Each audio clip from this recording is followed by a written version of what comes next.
राम कृष्णाय ते नमः।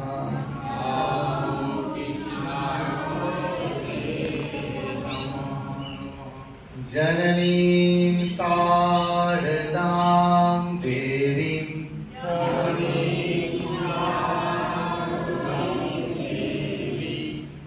रामकृष्णं जगद्गुरुं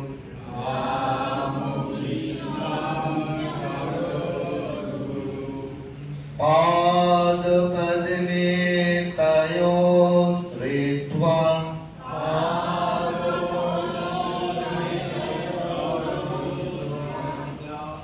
प्रणमामि मुहुर्मुहुः।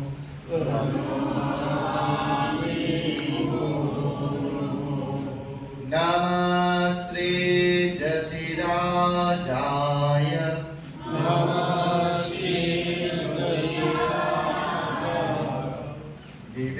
विवेकानंद सूरय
গ্রামের পথ দিয়ে পুজো করে ভগবানের যে শিলা শালগ্রাম শিলা সেই শিলা নিয়ে রাস্তা দিয়ে হেঁটে হেঁটে আসছে।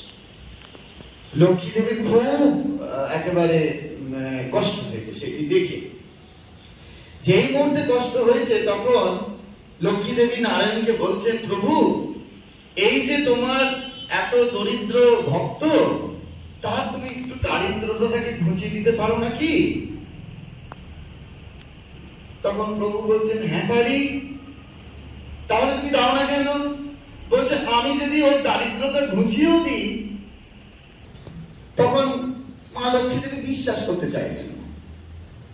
মা বললেন যে এবার হয় নাকি? স্বয়ং ভগবান তুমি তার দারিদ্র দূর করতে চাইছো, আর ওর দারিদ্র দূর হবে না? বলছে হবে না। আচ্ছা তুমি তাহলে দেখো।